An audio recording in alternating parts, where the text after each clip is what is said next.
सही आ गया। नमस्कार साथियों, एनालाइजर ऐप में आप सभी का फिर से स्वागत है।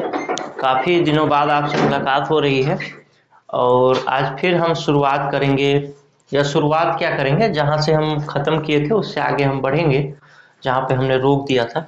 और आज फिर से आपके सामने पॉलिटी का MCQ सीरीज का ये 38वां वीडियो। इससे पहले हमने 37 वीडियो यूट्यूब पे अपलोड कर दिए हैं, उसको आपने देखा होगा। इसमें भी हमने भारतीय संसद से संबंधित कुछ प्रश्नों को शामिल किया है।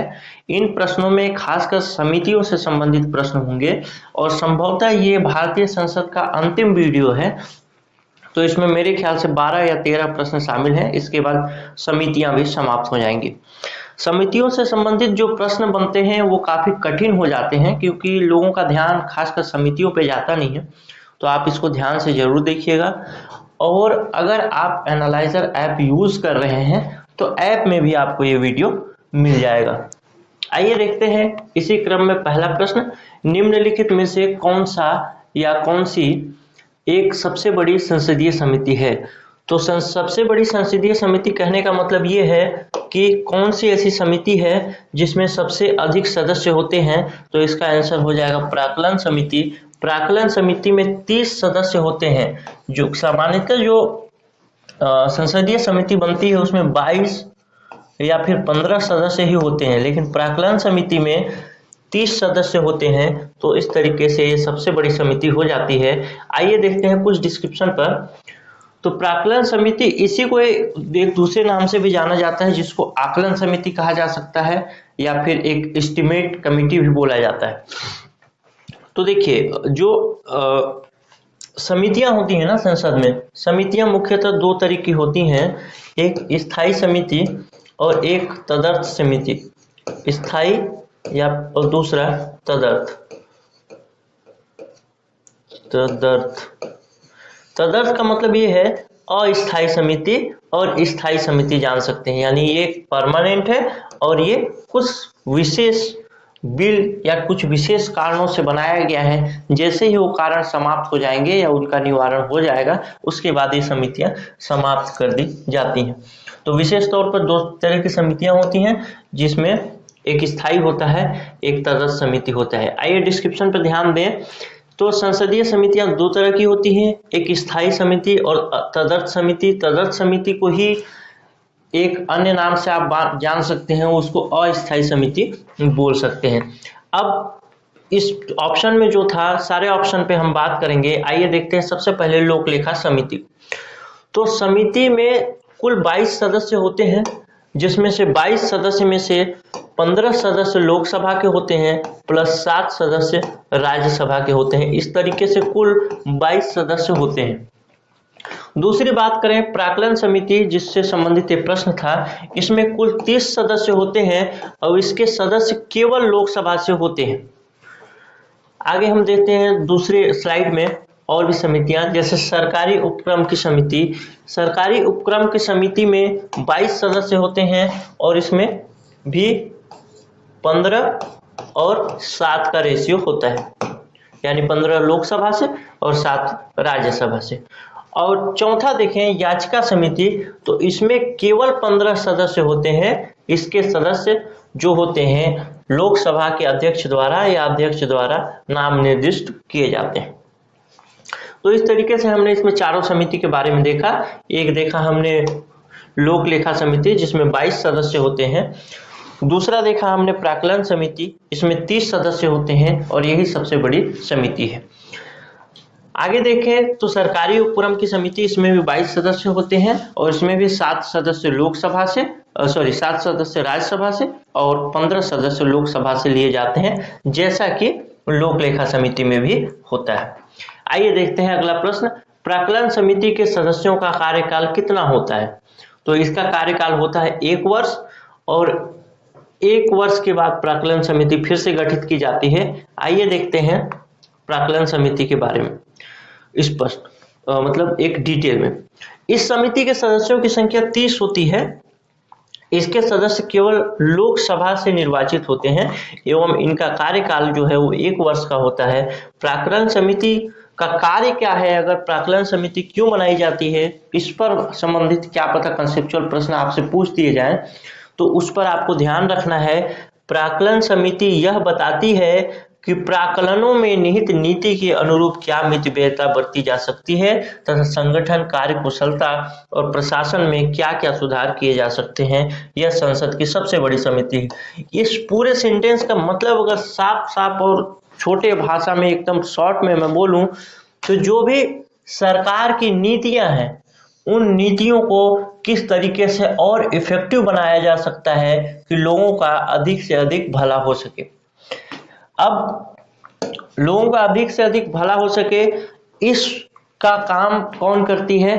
प्राक्कलन समिति करती है। इसी को आकलन समिति भी कहते हैं। और आकलन समिति का एक ही काम होता है कि प्रशासन को कैसे कुशलता से चलाया जाए, और दूसरी बात कि पैसे को किस तरीके से बचाया जा सकता है सरकार को, या फिर ये लोकसभा को बताती है, लोकसभा अध्यक्ष को, उस तरीके पे भी सरकार विचार कर सकती है।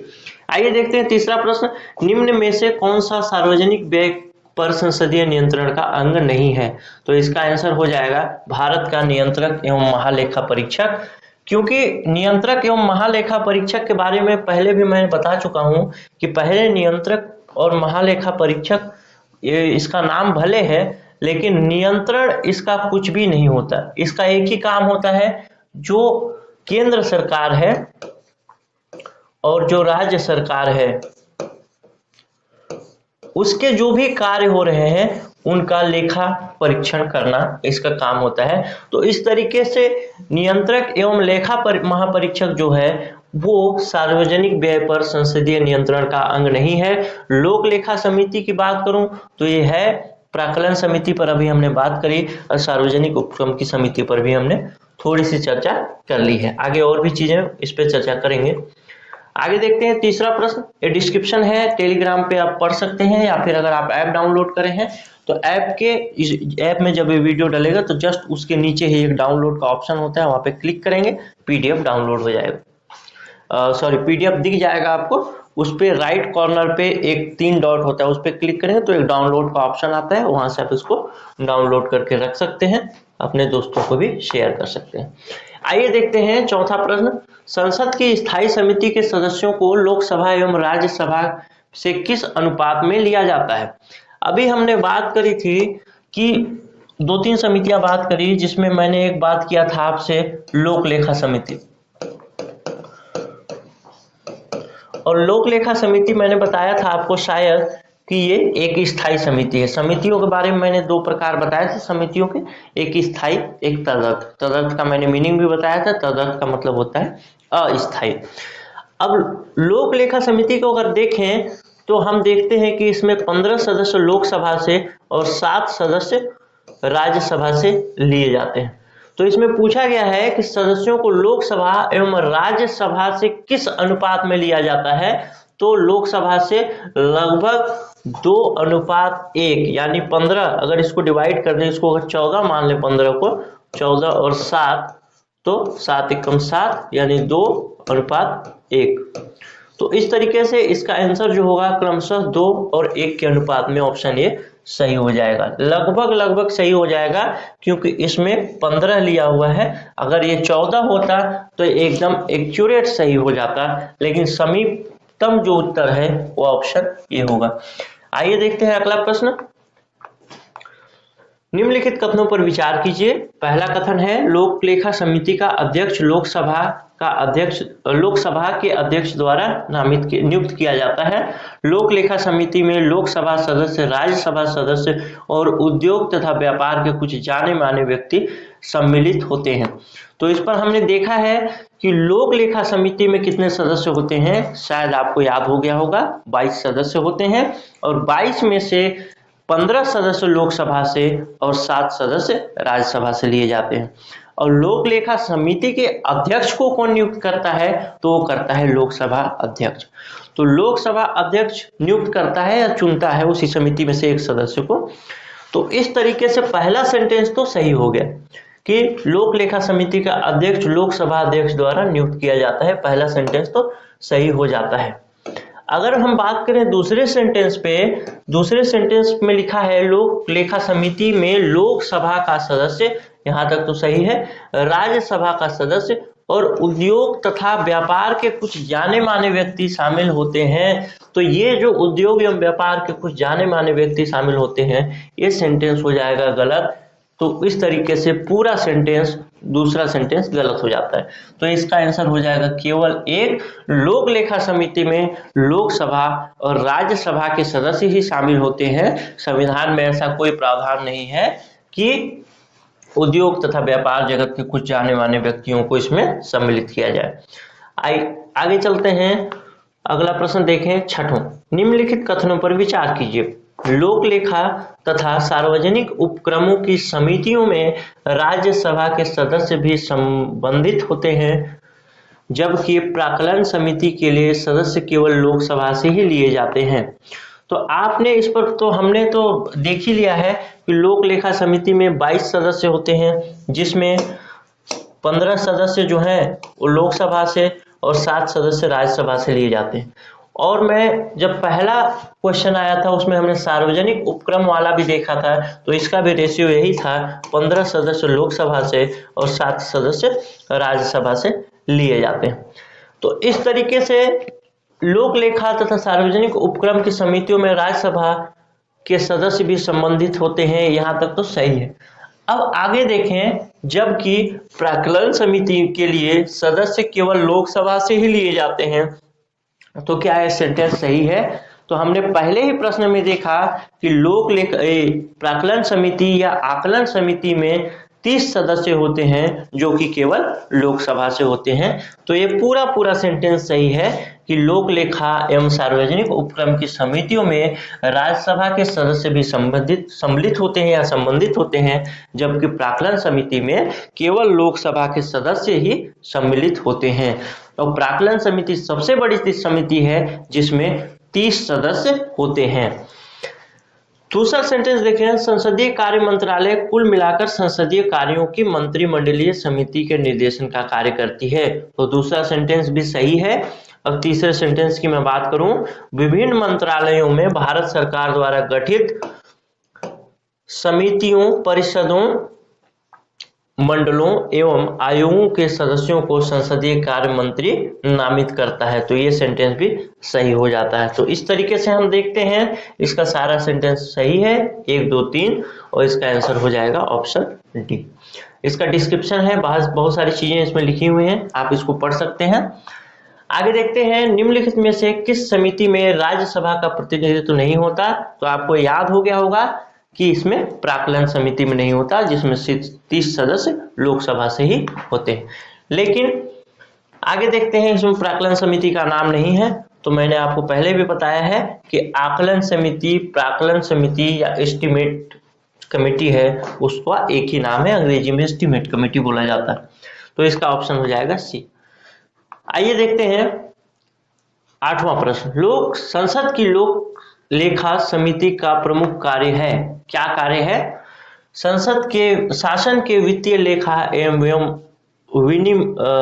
विनियम तथा कंट्रोलर एवं ऑडिटर जनरल की रिपोर्ट का परीक्षण करना, यानी शासन का जो वित्तीय लेखा है उसको रेगुलेट करना, और जो कैग यानी नियंत्रक एवं महालेखा परीक्षक है वो जो रिपोर्ट बना करके देते हैं लेखा परीक्षण करने के बाद, उनका परीक्षण करना।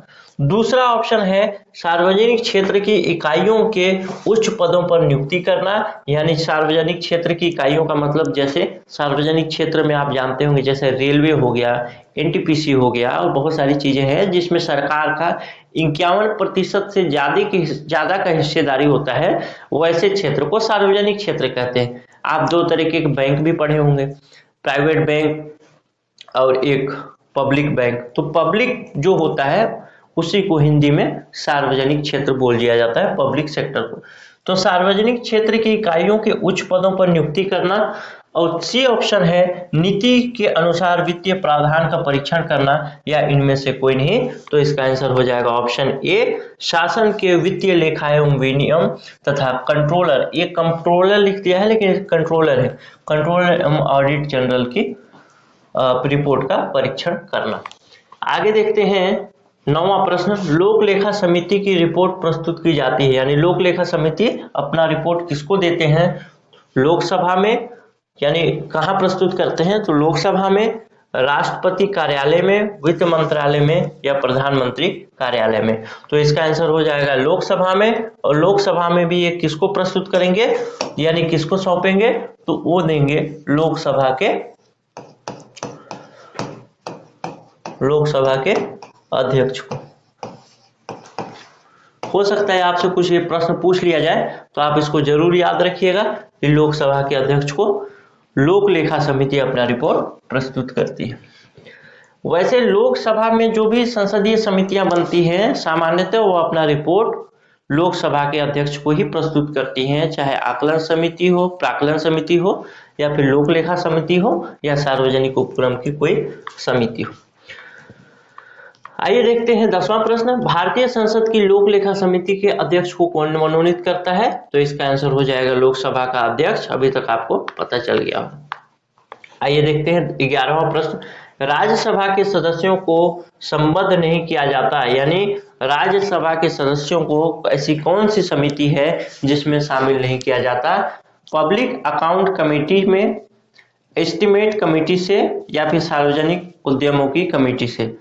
तो अभी तक आपने देखा था पब्लिक अकाउंट कमेटी मतलब लोक लेखा समिति, एस्टीमेट कमेटी यानी कि क्या बोलते हैं प्राक्कलन समिति या आकलन समिति, सार्वजनिक उद्यमों की कमेटी तो आपको पता ही हिंदी में लिखा है। तो इसका आंसर हो जाएगा केवल 2, क्योंकि एस्टीमेट कमेटी को आकलन समिति कहते हैं और ये सबसे बड़ी समिति है, इसमें 30 सदस्य होते हैं, जबकि पब्लिक अकाउंट कमेटी या फिर सार्वजनिक उद्यमों की कमेटी जो होती है उसमें 22 सदस्य होते हैं और 22 सदस्य में से 15 सदस्य लोकसभा से और 7 सदस्य राज्यसभा से लिए जाते हैं, जबकि एस्टीमेट कमेटी में 30 सदस्य होते हैं और 30 के 30 सदस्य लोकसभा से लिए जाते हैं। आइए देखते हैं, शायद ये अंतिम प्रश्न हो, भारतीय संसद किस रीति से प्रशासन पर नियंत्रण करती है? संसदीय समितियों के माध्यम से, विभिन्न मंत्रालयों के परामर्शदात्री समितियों के माध्यम से, प्रशासकों के आवधिक प्रतिवेदन भिजवाकर, कार्यपालिका को रिट जारी करने के लिए बाध्य करके। तो इसका आंसर हो जाएगा कार्यपालिका को रिट जारी करने का कोई अधिकार नहीं है भारतीय संविधान के अनुसार। भारतीय संविधान के अनुसार रिट जारी करने का अधिकार किसको है? न्यायालय को। उसमें भी उच्चतम न्यायालय और उच्च न्यायालय, 2 न्यायालय शामिल हैं। जब हमने वो वाला सेक्शन पढ़ा था जिसमें मौलिक अधिकार से संबंधित, तो उसमें हमने रीट के बारे में भी पढ़ा था। 5 तरह के रीट होते हैं, तो उन रीट को कौन जारी करता है? न्यायपालिका जारी करती है, न कि कार्यपालिका। इसका आंसर हो जाएगा वैसे ऑप्शन ए, संसदीय समितियों के माध्यम से।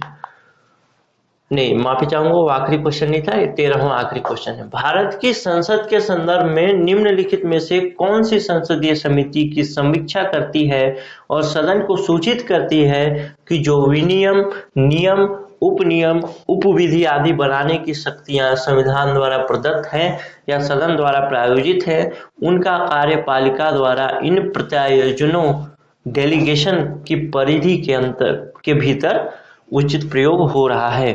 यानी जो नियम कानून बनाने की शक्ति है वो कार्यपालिका सही से इस्तेमाल कर रही है, उसको बेवजह तो किसी को परेशान करने के लिए या फिर संविधान से आगे बढ़कर के कोई कानून तो नहीं बना दे रही है। तो ये किस समिति का काम होता है देखना, तो इसका काम होता है अधीनस्थ विधान एवं संबंधी समिति, अधीनस्थ विधान समिति। तो इसको आपको देख करके शायद समझ आ गया होगा, लेकिन आपको कंफ्यूजन हो सकता है बी और सी में, तो आपको याद रखना है अधीनस्थ विधान समिति।